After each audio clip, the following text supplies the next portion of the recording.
이재명 더불어민주당 대표 위증교사 무죄 선고 하루 만에 민주당이 파워풀한 모습으로 지금 여당을 상대로 공격을 퍼붓고 있습니다. 내일로 예정됐던 특검법 재표결을 다음 달 10일로 미뤘지요. 이재명 대표와 관련한 이른바 사법 리스크가 해소 국면에 접어들었고 친한 갈등 양상이 증폭되고 있는 여당을 공략해서 여당 이탈표를 모으겠다, 이 전략을 세워놓고 있습니다. 자, 이런 가운데 양문석 의원 같은 경우에는 한동훈 대표 관련 당원 게시판 논란에 여론조작 의혹 진상규명 특검을 하자라고 제안했습니다. 제가 했던 얘기 아니겠습니까?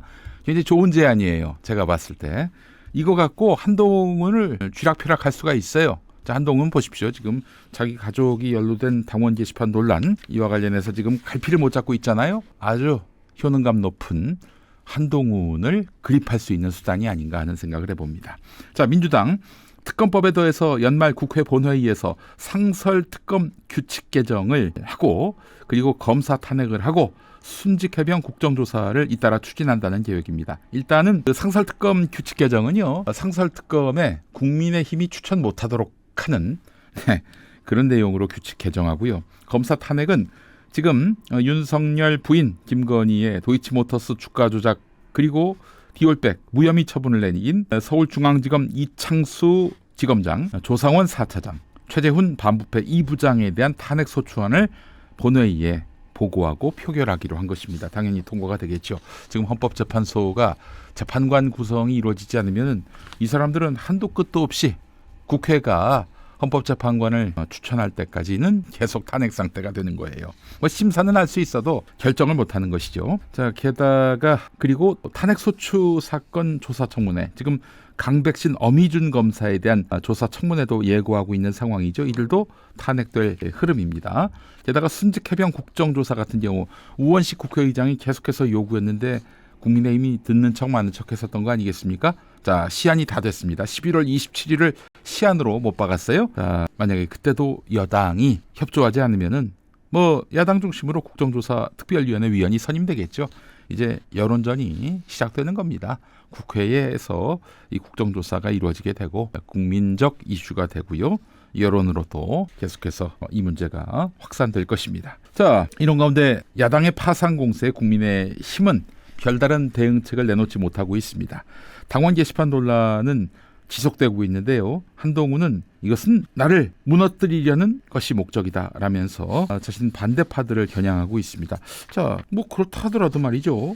한동훈 대표는 정확하게 진실이 무엇인지를 밝히고 넘어가면 될 텐데 그렇게는 또 못하고 있어요. 아마 또 팩트가 자기에게 불리하기 때문이겠죠. 예, 지금 국민의힘 관계자가 중앙일보 기자에게 말한 것을 보면은 특검법 재표결 표단속 이외에는 전략이 없다는 것이 현재 여당의 현주소라고 꼬집었습니다. 네, 너무 재밌는 게 말이죠. 지금 여당 지도부에서는요, 내달 10일에 있을 김건희 특검법 표결 때 기표소에 의원들이 안 들어가는 방안을 모색하고 있다고 합니다. 이게 뭐냐? 이게 헌법 개정이나 대통령 탄핵과는 달리 출석 의원의 3분의 2 이상만 동의를 구하면 그러면 재의결이 되거든요. 자, 그때 출석은 하겠다는 거예요. 출석을 하면은 일단은 회의 성립의 요건이 되겠죠. 국회 재적의원의 과반수 이상 출석에 3분의 2 이상의 동의. 이러면은 재의결이 됩니다. 근데 출석은 해요. 그러면 과반 이상 다 들어오게 되는 것 아니겠습니까? 뭐 국민의힘이 다 빠진다 한들 상관은 없습니다만 일단 다 들어와요. 그 기표소에 들어가지 않습니다. 그런 표를 안 찍는 거죠. 그럼 어떻게 되느냐? 기권이 되는 거죠. 기권이나 무효나 다 한 표입니다. n분의 1 표예요. 그래서 들어온 사람의 3분의 2 이상 동의가 안 된다면은 부결되는 거죠. 그렇게 하겠다는 거예요. 만약에 기표소 들어가서 야, 너희들 분명히 반대표 던져, 이렇게 얘기는 해놓지만은 그 비밀 투표란 말이죠. 뭐 거수로 투표한다든지 뭐 컴퓨터 모니터에다가 찍는 방식으로 해서 자신의 뜻을 표시하면 이거는 공개 투표 아니겠습니까? 근데 요 인사와 관련한 투표의 경우는 무기명 비밀 투표란 말이죠. 기표소 들어가서 찬성표를 던질 가능성이 있기 때문에 국민의힘 지도부는 그래서 아예 기표소에 들어가지 않아서 전원 기권 무효로 만들어가지고 3분의 2가 못 넘게 만들 궁리를 하고 있다는 거예요. 자기 당 의원들도 못 믿는 거죠. 이런 단계까지 왔습니다. 국민의힘이 실제 그렇게 한다면 진짜 국민들의 분노는 더 폭발하겠죠. 그렇게까지 할 것 같지는 않습니다만은 그렇지 않다면은 의원들이 기표소 들어가서 어떤 표를 던질지 이게 지금 예측도 안 된단 말이에요. 그게 그들의 고민거리, 걱정거리입니다. 자, 이런 가운데 경찰이 한동훈이 법무부 장관 시절에 댓글팀을 운영했다는 의혹도 지금 고발이 됐거든요. 이것과 엮어가지고 조사를 할 계획입니다. 조사를 제대로 할 수 있을까요? 검찰이, 경찰이? 윤석열하고 지금 한동훈이가 사이가 나쁘군요. 경찰 보고 윤석열이 제대로 탈탈 털어서 수사하라. 그러면 또 모르겠습니다. 그럼 뭐가 나오겠죠. 그때쯤 되면 아마 한동훈이가 핵 우산을 펼치지 않겠습니까?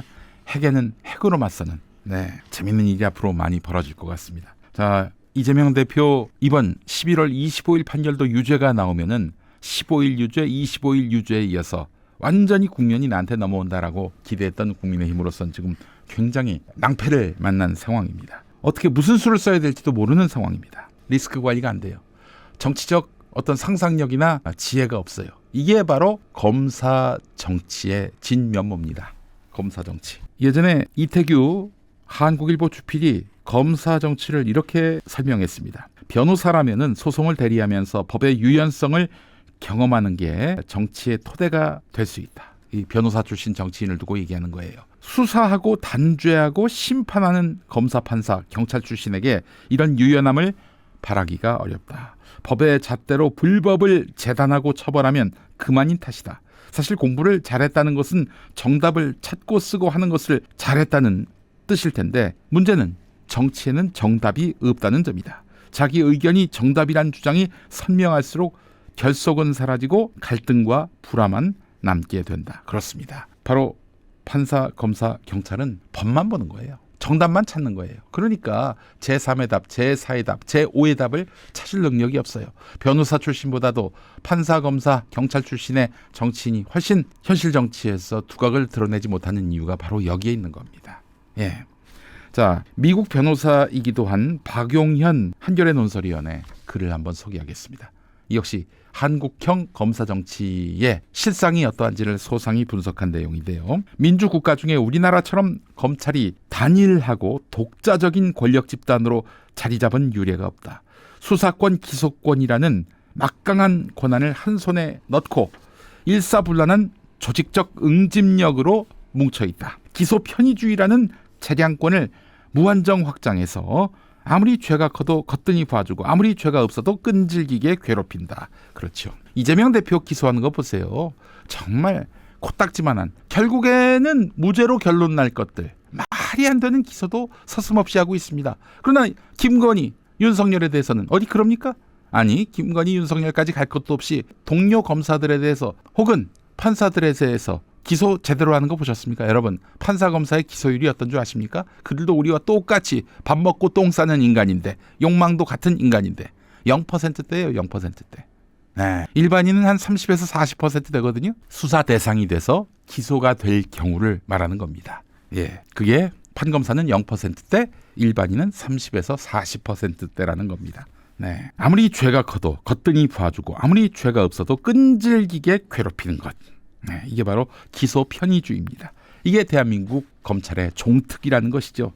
더 큰 문제는 공정과 중립 원칙을 벗어나 검찰권을 남용해도 국민이 이를 통제할 수단이 거의 없다는 점이다. 그래서 이제 국회가 나서서, 국민의 대표인 국회의원이 나서서 이걸 통제하려고 하면 어떻게 합니까? 검찰을 그들이 탄압한다. 자기들에 대해서 수사할까 봐 방탄 목적으로 탄압한다. 이런 논리를 펴가지고 그 수구 부패 언론들 동원해가지고, 그래서 공적인 통제, 민주적 통제, 문민적 통제를 못해요. 못하게 해요. 국민이 선출한 권력은 임기가 유한하지만 검찰 조직의 권력은 지속된다. 후보 시절 윤석열 대통령이 문재인 정부의 검찰개혁을 두고 대통령 임기 5년이 뭐가 대단하다고, 너무 겁이 없다라고 한 말에서 검찰의 지속 가능한, 영속하는 권력에 대한 자부심이 드러났다.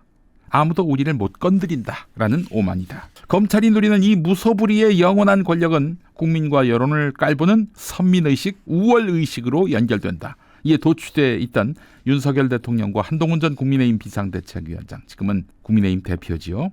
예전에 썼던 칼럼을 제가 소개해드리고 있는 겁니다. 윤석열 대통령과 한동훈 국민의힘 대표는 정치인이 된 뒤에도 자신들의 권력이 국민의 선택에 의존한다는 사실을 잊은 듯했다. 그렇죠. 지금 국민 주권으로 내가 이 권력을 누리고 있다라고 생각한다면 저런 개지랄을 떨 수가 없는 거 아니겠습니까? 예. 민심에 역행하고 상식과 원칙을 파괴하는 국정 편의주의가 열거하기도 힘들 만큼 횡행했다.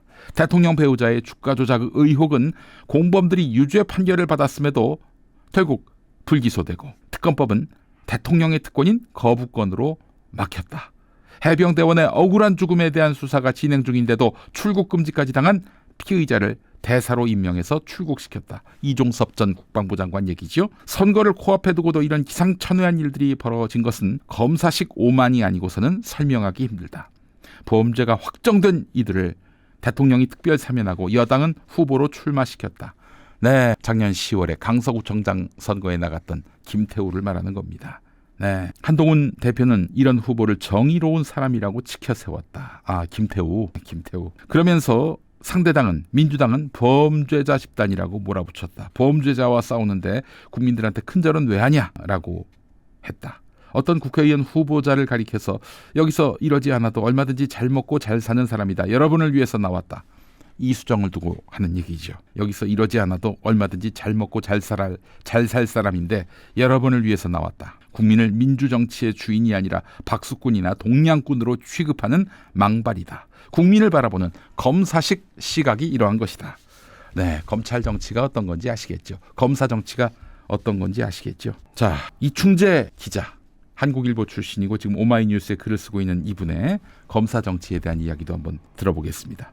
윤석열의 국정 운영 방식은 한결같이 그랬다. 정교하게 접근해야 할 국가적 현안을 무조건 저질러 놓고 윽박 지르는 방식으로 진행해 왔다. 노동과 대형 참사, 언론 등 국내 현안은 물론이고 한일 남북관계 등 외교 안보도 예외가 아니었다. 여당 길들이기와 야당 탄압도 그런 식이었고 심지어 경제와 민생 분야도 막무가내식으로 밀어붙였다. 특수부 검사가 구속이라는 목표를 정해놓고 별건 수사로 몰아붙이는 것과 무엇이 다른가? 총선 국면을 관통한 정권 심판론을 달군 것도 윤석열이다. 해병대 최상병 사건 외압을 덮고자 이종섭 전 호주 대사를 출국시킨 건 최소한의 정무적 감각조차 결여됐다는 방증이다. 아까 이종섭 얘기 나왔습니다만은 이번 건은 이렇게 이종섭을 호주로 보냈을 때 민심이 폭발한다. 선거에 지대한 악영향이 발생한다. 이런 생각조차 못하고 있다는 거예요. 검사 정치가요. 예, 계속 읽어보겠습니다. 김건희 특검법 거부권 행사와 김건희 명품백 수수 의혹 감싸기는 또 어떤가? 내로남불과 위선을 탓하기 전에 리더로서 자질과 능력 부족을 드러낸 것이다. 한동훈의 가장 큰 패착은 정치에 너무 겁없이 뛰어들었다는 데 있다. 윤석열의 뒷배로 여당 대표를 맡기는 했지만 애초 깜냥이 안 됐다. 몇 달간 한동훈에게서 기억나는 것은 이조 심판론, 이재명 조국 심판론과 거친 말밖에 없다. 또 하나 더 있죠. 셀카. 더불어민주당을 향해 정치를 개같이 한다라고도 했지만 그야말로 정치판을 적대와 혐오의 장으로 만든 것은 본인이다. 해도 않는 동료 시민 운운하고 공공선이라는 말로 국민을 현혹시킨 것도 무능을 덮으려는 수수였던 것이다. 국민의힘으로서는 한동훈은 신기루에 불과했다. 반전의 드라마를 쓸 것으로 기대했지만 의석수로 따지면 김기현이나 한동훈이나 차이가 없다. 한동훈이 아니라 그 누구더라도 가능한 일이었다. 108석을 얘기하는 거예요. 총선 성적. 아바타 한동훈에게는 윤석열에게 쓴소리를 할 용기도 배짱도 없었다. 보수 진영은 그에게 참신하다는 찬사를 보냈지만 실은 정치 문외한에 대한 착시 현상이었다. 네, 그렇습니다. 여러분, 이 이야기는 한동훈이가 총선에서 지고 비상대책위원장을 내려놓았을 때 그때 쓴 거예요. 근데 그런 한동훈을 다시 당대표로 세운 국민의힘 아니겠습니까? 자, 윤석열과 한동훈 식의 검사 정치는 국민의힘을 벼랑 끝으로 몰고 왔습니다. 지금 완력이 뭡니까? 야, 우리가 전화 한 통이면 너희들 다 구속이야. 응? 기소야. 재판정에 서게 되고 일단 숙련된 검사에 의해서 기소되면은 인생이 절단나. 지금 이런 위협, 국민에 대한 공갈 협박으로 지금 권력을 유지하고 있는 상황 아니겠습니까? 예. 자, 우리 국민들의 분노의 그 임계점이 거의 위험 수위를 넘어선 것 같습니다. 어제 누가 올렸더라? 김남국 전 의원이 올렸어요. 그 어떤 분식점인가요? 이 동네에서 거리에서 만날 수 있는 그런 닭꼬치 포장마차인가? 거기서 윤석열이 퇴진하면은 500원 더 싸게 팔겠다. 이렇게 어떤 분이 상인이 걸어 놓으셨더라고요. 야, 이런 밑바닥. 우리 풀뿌리 민중들 사이에서도 이제 윤석열 타도는 하나의 간절한 염원이고 상식이 돼버렸습니다. 이런 상황까지 왔다면은 제 아무리 검사 정치가 아니라 검사의 어머니 정치라도, 검사의 장모 정치라도, 이거는 감당할 길이 없다. 이런 말씀을 드릴 수 있을 것 같습니다. 자, 검사 정치 이제 막다른 골목까지 왔다는 내 주장에 대해서 윤석열, 넌 어떤 생각을 하고 있니? 용민아, 내가 평소 궁금한 게 있다. 너 혹시 포경 수술 했니? 안 했으면 족가라. 아무리 너희가 검사 정치를 비난해도 말이다. 봐라, 촛불이 안 일어나잖냐? 겉으로 보기엔 멀쩡하잖아. 조선 놈들은 사나흘에 한 번씩 패면 돼. 우리가 안보, 경제, 외교, 정치 다 망쳐놓았지만 누가 뭐라고 하니? 100만, 1000만이 모여봐라. 우리가 눈 하나 깜짝 하나, 야, 동훈이 그 새끼는 탈모라는 불치병에 걸려서 다음 대통령이 어렵고 내가 좋은 대통령감 우리 검찰 출신의 충암고 출신이면 더 좋겠지만 하여간 우리 집사람도 인정할 검사로 장만해 둘게. 그 친구로 만족하라고. 이 나라 개돼지들은 우리 엘리트 검사들의 보호가 필요해요. 언젠가 기대를 포기하면 이 불만 여론으로 만족감으로 바뀔 거야. 따라해봐. 만족감. 만족감. 만족감.